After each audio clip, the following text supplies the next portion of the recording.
Hello and welcome to Inside Music, episode number 205. As always, I'm your host, James Shotwell, and it's great to be with you again. My guest this week is my pal Laura Hardy, otherwise known as Regular Laura from 1077 The Eagle, one of the classic hits stations currently saving people's morning drives around the United States. Laura is a career radio DJ, and she's here to discuss with us what it means to work in radio in 2020, what it's like to try and get a job in radio, and why people that are interested in the genre, format, however you want to describe it, should pursue those dreams. It's a really cool episode because it's one that's a little bit timely. We talk about what it's like to be working in music right now, which can often be a very confusing thing for a lot of people, but she's making it work. She's shining like a star, and I think you're really going to enjoy the conversation that we have. Before we get there, I need to tell you a few quick things. This episode of Inside Music, like every episode of the show, is brought to you by Holics, the music industry's leading promotional distribution platform. People use Holics to share new and unreleased music with tastemakers, and you can do the same by visiting Holics.com. That's HAULIX.com. When you get there, click sign up, and your first month of service is absolutely free, no credit card required. So visit Holics.com today. That's HAULIX.com today. You should also check out our YouTube channel. It's called Music Biz. That's Music B-I-Z. And if you do both those things, then sit back, relax, and enjoy my conversation with Regular Laura.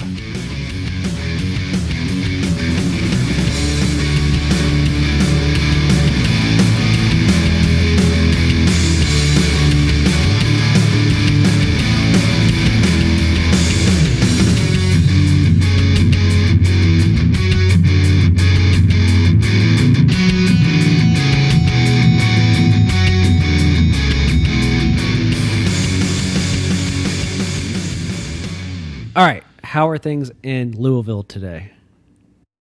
Pretty good. Beautiful weather and quiet for once. That's nice. It has been a crazy few weeks there.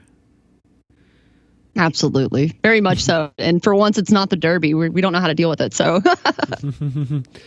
Well, I'm happy that you're here to talk to me about radio and such, but I want to get your thoughts on something that's happening right now because we just made a video about it for our YouTube channel and it's on my mind. Have you heard about this 3-day rock festival happening in Wisconsin next month?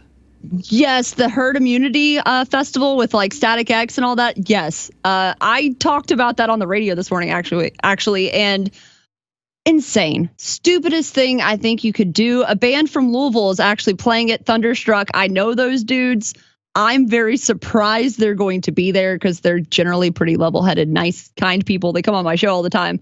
But no way in hell. There's a lot of things I'm willing to do. That is not one of them.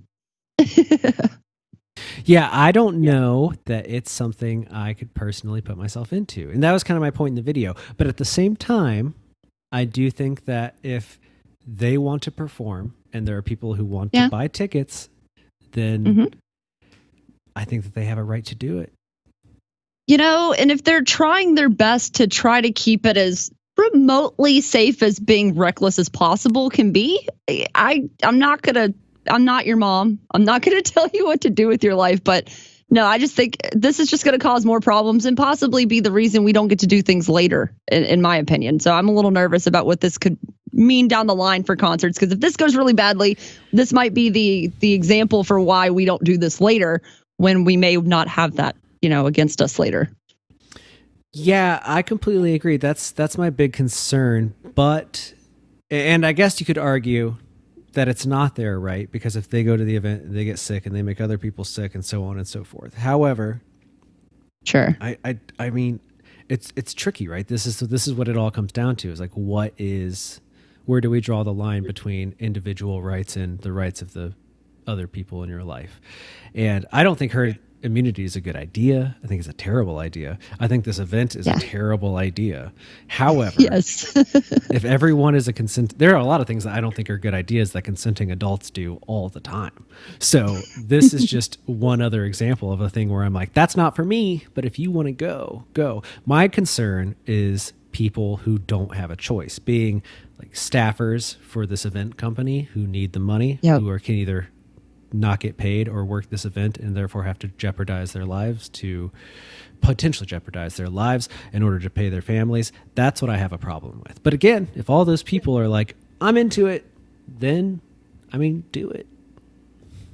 Yeah. And I agree with you wholeheartedly on that. And I just think, I don't know, I think you put people in a bad situation because I've been a little in that situation here in radio where it's like things that if it was my sole decision, I would say no because I don't feel comfortable doing it. But when you involve other people's money, other people's points of view and all of that, sometimes you get forced into a situation where you say yes and you may not be happy with that yes. And it probably won't end poorly for you, you hope. But I think that it puts people in a really tricky situation because a lot of people need that money desperately and you can't afford to say no. Yeah. But if it goes, the point I make in the video is that if it goes smoothly, even if it doesn't go smoothly, the fact that it's happening, it's going to keep happening. Like people are going to keep doing events, and these big bands, even if you want to say they're not the biggest bands in the world, I think Static X sold out their whole tour in 2019. Like they are a big band in certain communities. Sure. And if it continues to, this lockdown is going to continue no matter what, but people are going to keep trying to push reopening in their own ways. And so if this event turns out to be a success in any level, other places are going to be like, well, you know what? Let's do an event. Like, why not? I know that this morning I was reading about a venue in Europe that's doing EDM stuff already. And the way that they're doing social distancing is 3 colors of wristbands, kind of like a stoplight party for social distancing. So if you have a green wristband, it means like you can high five me, we can hug, I don't care. If you have a yellow wristband, it means we can talk, but stay away from me. And if you have a red wristband, it means I don't want anything to do with anybody else at this event, which I think is a cool idea in theory. Sure. I'd like that just in future reference. Like, can we have that after all this is done so I can just live my life as red banded as I want at times? No. I understand that everybody's got different comfort levels, and I appreciate. And I was reading something the Mirror's trying to say now that they want to start doing this disinfectant mist on people as they walk into venues. No way. I already am worried about the Lysol that I'm inhaling every day cleaning my microphone just to come into the studio. I don't need to be added to any more class action lawsuits. No, thank you. I don't want to be the person that's calling an 800 number 10 years from now because I couldn't wait an extra couple months to go see whatever band makes me happy, whether it's somebody I'm working for the radio station or my own personal preferences. Yeah, I don't like the mist idea. But I also know that putting out videos about this stuff all the time, I get a lot of comments from people that are like, well, what if I don't want to be vaccinated? Which is like, well, what if I mean, yeah. Well, sometimes I'm like, it's like saying like, well, what if I don't want to die? It's like, okay, well, that's fine, but you should still do it. Like, you still have to do it. It's fine. Yeah. And, people think that they're going to be tracked or whatever it happens to be. And I'm like, I don't know, man. Like, if you're willing to risk everything for yourself, you can't take a needle for everybody else. Like, it's fine. We'll all be okay. It's all right. And I hate to tell you, that cell phone in your hand is already giving away every little information about you anyway. So if you are on social media, you carry a cell phone around, they know everything about you. Don't be stupid at this point. Bill Gates has better things to do with his time than to track your dumb ass with a microchip. Sorry. Maybe not an unpopular opinion, but I love it. No, I love it. All right, Laura, let's talk about you because you're on the show and I want to have a conversation that I can only have with you about being on the show.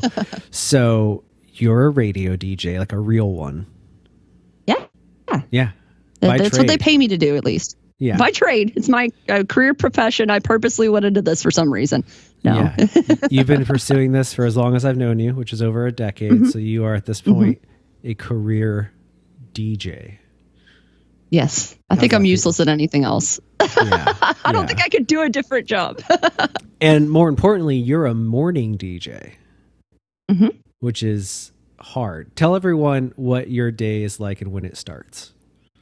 I do a morning show for a classic rock station here in Louisville, Kentucky, 107.7 The Eagle, WSFR. I get here every morning at about 4:30 in the morning.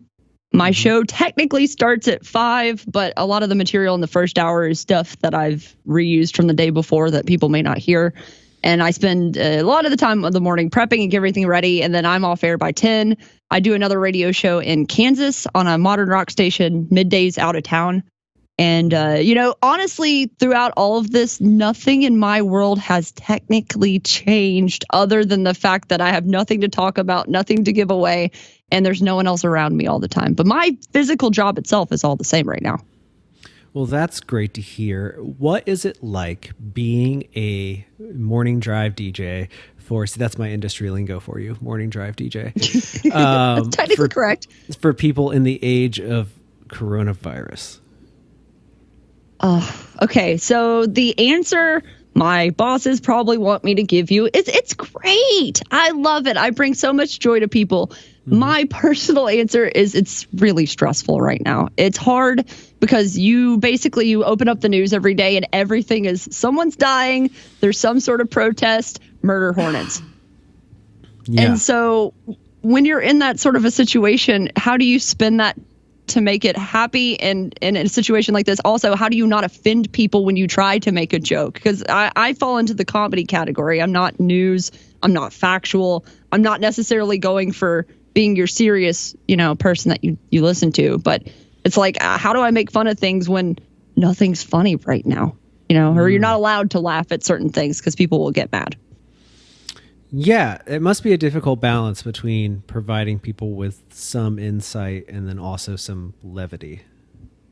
Yeah. And being responsible, because at the end of the day, I still have to step up and say things that I don't really want to talk about. I don't want to teach people how to wash their hands. That's not why I went into radio. I went into radio to make jokes and play Bob Seger songs and do other stuff like that. And instead, now they're coming to me because a lot of times some of these people that listen to me specifically don't trust their local news media. They don't trust the national media because of, being burned from stories or just general mistrust that a lot of people have in the media. And so they see me as their friend and not the media. And so I feel an extra responsibility to make sure that I'm getting messaging out there that doesn't scare them or scare them away, but also keeps me kind of a CYA. So like, I told you to wash your hands. I tried. I wasn't going to preach at you, but I at least can go to bed sleeping well, knowing I didn't lead people off a cliff pretending there wasn't a plague. That's good. That's good. I love it. What is the best part of being a radio DJ in 2020? The job security, to be totally honest. A lot of companies like Cumulus and iHeart are laying people off, so not everyone in this industry is going to agree with me on that. But honestly, I've watched a lot of my friends be unemployed. I've watched a lot of my friends lose jobs left and right. Even my own partner has officially lost his job recently. And so, it's hard watching the world like that. But I get to, A, know I have a job, and B, I get to come in every day and still make people happy in a world that's not happy. And for me personally, that is a big rewarding part of this career anyway. And, my listeners have reached out even more now than ever, even if they're not driving around and radio listening patterns are all over the place. They've already told us, just don't even look at the ratings this year. They're nonsense. And so knowing that I can come in here and at least give somebody 5 minutes of, it's not the end of the world. That's more rewarding to me than anything else in this career path has ever been. Screw the free concert tickets. Screw the fun I get to have. If I can make somebody smile at least for 3 or 4 minutes a day, it's worth getting up that early. And in 2020, I think that's an extra reward. That is a good reward. So would you recommend people pursue radio as a career? Depends on what your life goals are. That's a loaded question because radio is a very hard industry to be in. It's hard to get into. You don't get to just walk into a radio studio and do this. I climbed uphill for a decade before I got a real job. But at the same time, I think it's the most rewarding job I've ever had. If you can find a good company that's not a massive company, I highly recommend going into radio. I think it's a great place to be. Right now is a little difficult. Because again, there's a lot of people out of jobs. There's a lot of people that don't have budgets to hire anybody.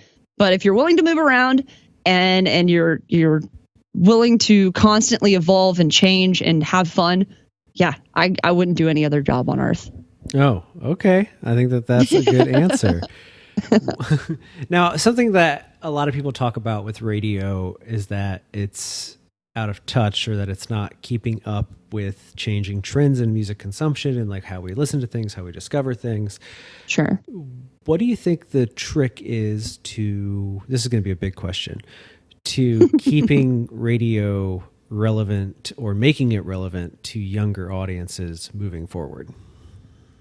I think radio gets a worse rep than the reality of what's going on. Because with radio, I think a lot of our matrices of tracking listening are incredibly antiquated. I think they're incredibly inaccurate because at the end of the day, you're asking people to either fill out a paper diary, which no one is ever going to do. It's just, that's not a thing people want to do in 2020. Or, in all honesty, it's just getting people to bother to do anything like that. So, I think radio can evolve. I think we need to move faster on hitting singles, especially in modern radio. Obviously, I'm not in a charting format, so my experience is a little different. But I think country and pop music need to embrace singles faster. I think that's how they stay relevant. In all honesty, most of our relevancy is people like me. Not to blow my own horn, but no one comes to my radio station to hear Don't Stop Believing for the 500th time. It's a perk. They might be happy while it happens.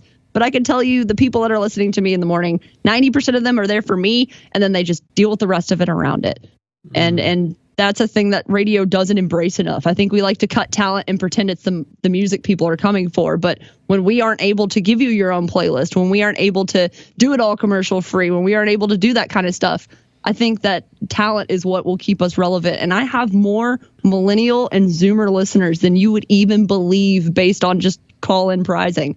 It's shocking how many people are still listening out there. So, oh, that's good. Now, here's a thought. Now, I know that you don't work in a charting format, but you are familiar with how radio works. So I want to know your thoughts on this. I was reading an article yesterday about the music business, and the question being asked was, in the age of streaming and on-demand consumption, is it possible for a song to grow on listeners today? Like, are there songs that come out and actually have that 6 to 8 week build up before they become the thing we're all talking about? Yeah, I think it still exists. I don't think it's as common because I think people have the ability to go and re-listen to stuff much easier. So I don't think it takes as long. I think you can build a song. I think songs can grow on people because I can tell you it happens to me when I listen to other radio stations. I'll hear a song that, and I know this song hasn't been out that long, but that damn Deathbed song that just came out that's playing really hard in alt, I hated it. I hated it to start. I couldn't stand it. Every time I hear it, I now get it stuck in my head and I start to love it a little more. And I think that's always a universal thing that's going to happen in music regardless. But I think radio needs to take bigger leaps and take chances on some of these artists that they may not normally, because that's the only way you're going to get them before the internet blows them up, because they can just go from 0 to 60 on the internet. We don't have that luxury here. You can't just start power spinning a song and expect people not to just run away from you. And because you can't skip a song with us. Like, I don't like this song, go to the next one. And until radio can figure out how to do that easily, we've got to get ahead of it. And that's hard because that's a combo of the record labels and just us having a sense of, hey, I know my friends are really digging this artist. I needed to take a bet and say, and I can say that like artists like Matt Nathanson and people like that in alternative have been doing that. I've watched him slowly grow, and I don't think the internet pushed him as fast as radio did towards the end. I think he kind of caught up on the internet end on the other end. But, I haven't looked at the numbers, so I'm not an expert on that. Well, that's good. Let's talk about classic rock as an idea, because I know growing up what classic rock was, but in 2020, what are the parameters for a classic rock, I guess, radio station, and just in your own opinion, like what defines a band that is quote unquote a classic rock band now? The definition per what we use in our playlist is it must be a minimum of 20 years old. So like anything 90s is fair game at this point. We don't play 90s because we test our music specifically to the market, and Louisville hates 90s rock for some reason. And we've been trying for years to get like Foo Fighters on, stuff like that. It doesn't test well with our audience, but I think classic rock is kind of an evolving beast, because while you're always going to have your standard players from when like you and I were kids, where you've got, Led Zeppelin, Pink Floyd, Doobie Brothers, that kind of stuff that's always been there and it's still there. Those artists are dwindling off significantly on our playlist, at least in our case. And we're seeing more stuff like your 80s hair metal, where your Gen Z or your Gen Xers are now starting to be our primary source of who we're aiming towards. So I see way more Poison, Motley Crue, Guns N' Roses, that kind of stuff on my playlist versus when I started even 5-6 years ago, it was mostly 70s stuff. And so I think it's, as time moves on, that classic rock will shift, but I think there will always be key players that you're just not going to get rid of Led Zeppelin entirely. Not for a long time, and I'm totally fine with that. That doesn't hurt my feelings. I like the 70s stuff because there's always going to be people like you and I that grew up on it, and while we weren't there for the heyday of it, it's still music that's very dear to our hearts and has emotional connections, and I don't think that ages necessarily. I think that's a good answer. What is the staple classic rock song that you wish could disappear from rotation? Ginny, 8675309. I cannot stand that song. Or Jesse's Girl by Rick Springfield. That one. But that's a personal song, I think, for me, because my coworker's named Jesse and he won't shut the hell up about that song. And so I just hate it. Okay. Some of the poppier stuff I would nerf out. But I think we're also classic hits, which is technically we're a top 40 classic rock station. And you see more of us out there than like traditionally classic rock, which is what used to be the mainstream in the genre. A lot of stations have gotten a little, I don't want to say scared, but classic hits sells better and it's easier to market and it's easier to get an audience for. So it's easy to throw a couple of, Rick Springfield poppy songs in there and sacrifice some of your deep cuts. Versus, that kind of stuff. Given everything that we know about the coronavirus and our conversation at the top of this episode, what's it going to take to get regular Laura at a concert again? Man, I think it's going to have to be, I'm going to have to see some significant numbers drop. And I'm going to have to see that there's just safety measures because in my world, I can't afford to take a risk like that and get sick. The average person may be willing to go, screw it. I'll take a couple weeks off. I might get sick. I probably won't get that sick. But, as a public figure, I feel like if I get it, I am under twice as scrutiny as anyone. There's actually a DJ here in town that got it really early on. And they basically, every station, TV, everything just stared at him like a petri dish the whole way through it. And that's my worst nightmare. There's nothing I want less than that to happen to me personally. I'd say it's going to be next year. I don't think until I can see stadium tours coming back, really safe spaces, mask wearing where people are taking it seriously. I'm not willing to take the risk until everyone else is a little safer. That's perfectly understandable. I don't know that I will go to an indoor venue before then, though I'm willing to, I guess. My whole thing is like, I don't like people. But I do like certain artists. I mean, if I would go to a seated show for an artist that I had to pay a premium price for, so if it was like half cap theater, Jason Isbell, but the tickets are like $150 a piece, I'd be like, okay, I'm willing to spend the $150 to see him in this weird setting. But as a rock fan, I don't know a band that has breakdowns that I want to see in person anytime soon. Well, and I brought that up recently on my modern rock station for that exact reason. It's like, yeah, I could see myself sitting down and watching Robert Plant do a show like that and I could enjoy it. But like Machine Head themselves were like, F that, we're not doing that. And I'm like, yeah, I wouldn't want to see you in that situation either. So I think the artists themselves can probably dictate that pretty well. And I'm with you on that. If you got safe spaces and we're making good choices, I'll pay a little extra for that safety and maybe the convenience of getting to do it a little earlier. But at the same time, it's like, I'm not trying to, I don't want to catch a plague over, it would be a crappy show too, because no one I want to see is brave enough to go out in this. So it's like, are you really, like I said earlier, you're really going to catch the coronavirus from watching an AC/DC cover band? Is that really what you want to go down as? To be fair, that's not how I'm dying. That AC/DC cover band sells a lot of tickets. So they do. Oh, they do. And they're so fun. I do their shows all the time. Like I said, they're a local band for us. I love them dearly. They're friends of mine. I'd say all this to their faces. So it's not anything against them. But at the same time, it's like it's gotta be like I get to touch Robert Plant. Then I'll risk coronavirus. But it's gotta be a good one. What about drive-in concerts? Oh, I can't wait. I think I've got one coming up next month that I really want to go to because it's my car. That's my safe space. And I don't have to worry about somebody coming up against me or coughing in my face or any of that kind of stuff. And so I think if I can control my bubble and keep people out of it, hell yeah, I'm all in. Love it. Love it. As someone that just went to one, I'm not as fueled by the fire currently. But I feel like the thing about it, it's just like any other concert, is that there could be 100 of them and 100 of them will be handled differently. One I went to was, I felt safe, more or less. People were nice enough, but then the actual performer wasn't on a stage erected in front of us. He was in a tent next to the projection booth, and he kind of like made an appearance. He rode around on a golf cart, but he spent the entire thing in a booth, and then that booth was projected onto the screen, and then all the music is still coming through your car stereo. So I still felt really removed from it. Like, he could have been in his apartment in New York City, and I would have been like, oh, this is the same thing. Yeah. It didn't really make a difference that he was there in person to me for the most part. But I'm going to see a comedy show this week, and I think that they'll actually be in front of me, though I haven't found like a lot of pictures and video from the stand-up comedy ones yet.